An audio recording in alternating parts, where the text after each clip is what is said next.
Yes बेटे, आज आपका थर्ड पार्ट है टेक्सचुअल क्वेश्चंस का। कल भी आपको गए थे क्वेश्चन, तो ये भी फिलअप्स हैं, लेकिन इन फिलअप्स को आपको समझ के करना है। Like oxygen and sulphur belongs to what. यहाँ पे ग्रुप भी आ सकता था, पीरियड भी आ सकता था, लेकिन आपको क्या करना है, जब भी ऐसा कोई क्वेश्चन आए तो सबसे पहले उसका एटॉमिक नंबर लिख के उसकी कॉन्फ़िगरेशन लिखनी है। जैसे कि ऑक्सीजन की 8 है ना, एटॉमिक नंबर 26, एस सल्फर 16 286, तो इनमें कॉमन क्या है, ये 6। अगर किसी के बाहरी शेल के इलेक्ट्रॉन सेम होते हैं, that belongs to the same group, तो इसका आंसर आएगा group. The elements of group 17 are called. जब मैंने आपको सारी पीरियोडिक टेबल करवाई थी तो बताया था 17 ग्रुप हैलोजन फैमिली होती है। हर ग्रुप की एक नाम होता है कि इस ग्रुप को ये नाम दिया गया, तो 17 जिसमें कि एलिमेंट्स आते हैं fluorine, chlorine, bromine, iodine, that belongs to halogen family. The valency of members of noble gas family is always 0। क्यों 0 होती है ये आपको बताया गया, क्योंकि ना वो इलेक्ट्रॉन लेते हैं ना देते हैं, इसलिए नोबल जो कि 18 ग्रुप है, 18 नंबर पे आता है, उसका दूसरा नाम है 0। उसकी वैलेंसी 0 होती है, 0 ग्रुप भी कहते हैं, नोबल गैसेस भी कहते हैं। Along a period metallic character of the elements, ये भी आपको समझाया गया है। पीरियड का मतलब है जब हम लेफ्ट से राइट जाते हैं पीरियोडिक टेबल में, तो हमेशा लेफ्ट पर इधर, मैंने कल भी समझाया था, मेटल्स होती हैं, इधर नॉन मेटल्स होती हैं। जब हम इधर से इधर जाएंगे तो ऑब्वियसली मेटेलिक करैक्टर कम होगा, क्योंकि इधर से इधर आके नॉन मेटल्स शुरू होने वाली हैं। तो मेटेलिक करैक्टर क्यों कम होता है, क्योंकि हमारा न्यूक्लियर चार्ज बढ़ता है, जैसे जैसे एटॉमिक नंबर बढ़ता है, ऐसे जाके लेफ्ट टू राइट।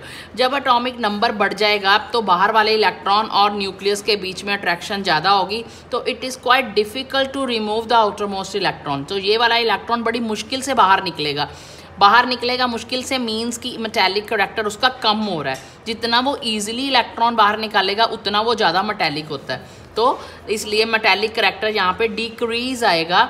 तो आगे है the basis of modern classification is, उसने क्या माइंड में लेके मॉडर्न क्लासिफिकेशन की, answer is atomic number. The position of hydrogen in the periodic table is not definite, मतलब कि उसकी पोजीशन हाइड्रोजन की पक्की नहीं थी। उसके बाद आपके 2-3 पेज छोड़ के ये टेबल बना हुआ है, सी द टेबल। ऐसा टेबल भी पेपर में आता है, लेकिन इसको देख के आपने कंफ्यूज नहीं होना। ये जो ऊपर दिए गए हैं, जहाँ भी 18 तक नंबर होगा वो ग्रुप होगा, जो 1 से लेके 7 तक कोई भी नंबर दिया होगा वो पीरियड होगा, ठीक है। यहाँ पे मिसप्रिंट था, मैंने ठीक कर दिया है। यहाँ 1 2 3 to 12 छोड़े गए हैं, आपके सिलेबस में नहीं है। 13 14 15 16 17 18। जब भी आपने आंसर देना है तो इन्हीं वर्ड्स को देना है, ना कि आपने उसमें ये लिखना है कि ये नियॉन है, ये जो भी ABC है इसी में आंसर देना है। जैसे कि which element will form only covalent bond. अब कोवेलेंट बॉन्ड क्या होता है, कोवेलेंट बॉन्ड होता है कोवेलेंट, जो कि शेयरिंग से बनता है। शेयरिंग का मतलब ना इलेक्ट्रॉन लेना ना देना, यानी जिसकी वैलेंसी 4 है, ठीक है, ना तो वो इलेक्ट्रॉन ले सकता है, दे भी 4 सकता है, लेकिन वो ऐसा कुछ नहीं करेगा। वो क्या करेगा, शेयर करेगा। शेयर, जो शेयर से बनते हैं उनको कोवेलेंट कहते हैं। तो शेयर वाले हम यहाँ से देखेंगे कि इसकी 14 का मतलब 284, यानी कि 4 ई वाला एलिमेंट है, जिसमें भी बाहरी शेल में 4 इलेक्ट्रॉन होंगे, वो किस में आएगा, कोवेलेंट कंपाउंड में। तो इसका आंसर है E.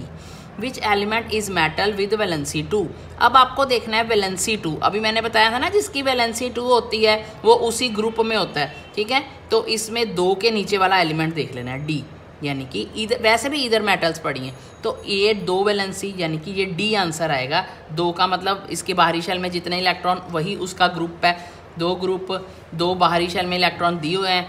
Which element is non metal with valency. अब इधर आ जाओ, अब नॉन मेटल्स अब इधर आएंगे, 14 के बाद वाले नॉन मेटल्स होते हैं। अब 3 वैलेंसी का क्या मतलब है, जिसके बाहरी शेल में 5 इलेक्ट्रॉन है वो 3 इलेक्ट्रॉन लेगा, यानी कि बी है इसका आंसर। यानी 15 नहीं देखना आपने, अब यहाँ पे आपने क्या देखना है कि उसकी वैलेंसी 3 का मतलब इसके बाहरी शेल में 5 इलेक्ट्रॉन है, तभी वो 15 से बिलोंग हुआ, तो 3 इलेक्ट्रॉन उसको चाहिए, यानी उसकी वैलेंसी 3 है, ठीक है। 3 इलेक्ट्रॉन, इसलिए ये इसका आंसर है बी, ये नॉन मेटल है। 14 के बाद वाले नॉन मेटल्स होते हैं, 14 से पहले वाले मेटल्स होते हैं, और ये मेटलॉइड्स होते हैं और कोवेलेंट कंपाउंड बनाते हैं।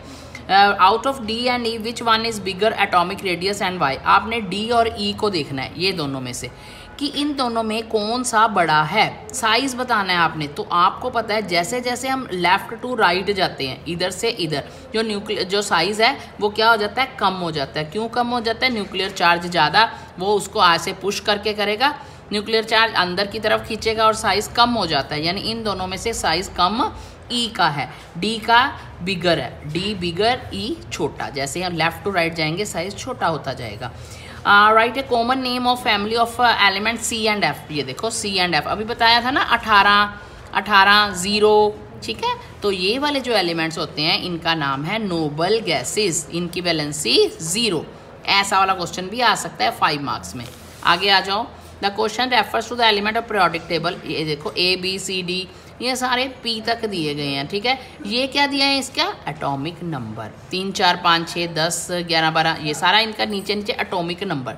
It's very easy. Which of the are noble is are लिखा है, मतलब एक या दो नोबल गैसेस कौन सी हैं? इधर आ जाओ, ये H एंड P, क्योंकि 2 इसकी 2 8 आ गया, ये 2 8 2 आ गया। पूरे पूरे इलेक्ट्रॉन मीन्स वैलेंसी 0 और उनको क्या कहते हैं? Noble gas. हेलोजन अभी बताया था, हेलोजन ये जिसके बाहरी शेल में 7 इलेक्ट्रॉन होते हैं, नो वाला और 17 वाला, यानी इसका आंसर होगा G और O। ये दोनों क्या हैं? हैलोजेंस। अभी मैंने बताया था फ्लोरीन, क्लोरीन, ब्रोमीन, आयोडीन। यहाँ फ्लोरीन क्लोरीन नहीं है, उसकी जगह पे उन्होंने G लिख दिया, ठीक है। फ्लोरीन क्लोरीन की जगह पे उन्होंने O लिख दिया। आपने ये लिखना है, फ्लोरीन क्लोरीन नहीं लिखना। Is an alkali metal. Alkali metals कौन से होते हैं? पहले ग्रुप वाले, ये जिनकी बाहरी शेल में 1 इलेक्ट्रॉन होता है उनको एल्कली कहते हैं। बाहरी शेल में 1 इलेक्ट्रॉन, ठीक है बेटे। इसका ए और आई आंसर है। Is the metal with valency 2 ये 282 22, इसका आंसर है 282। बस सबसे पहले आपको लिखने आने चाहिए कि how to configurate the configuration of an element. तो जहाँ भी है तो सबसे पहले कॉन्फ़िगरेशन लिखो। 2 बाहरी शेल में 2, 282 बाहरी शेल में 2, तो जिसकी वैलेंसी 2, तो वो वाली मेटल का नाम लिखना है। तो यहाँ आंसर आएगा B एंड J। अगर यहाँ गलत भी लिखा है ना गाइड में तो आप ठीक करोगे। इसका आंसर है B एंड J, ठीक है। उसके बाद लास्ट क्वेश्चन है right the electronic configuration of G।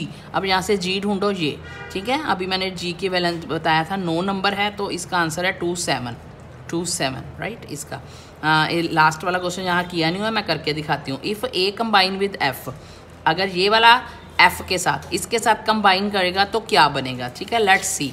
तो आपको सबसे पहले क्या करना है, A और F को लिख लेना है। A का नंबर 3 2 1, F 8, ठीक है, 2 6।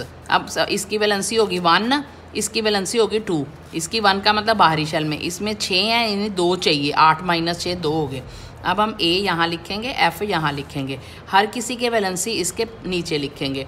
इसकी वैलेंसी इसके पैर में, इसकी वैलेंसी इसके पैर में, and the formula will be A2F, ये बनेगा, ठीक है। इसको आप स्क्रीनशॉट लेके रोक के अपनी कॉपी पे कर सकते हो। तो इसका लास्ट वाले का आंसर आएगा A2F, ठीक है। आज ये 3 question right and done, okay.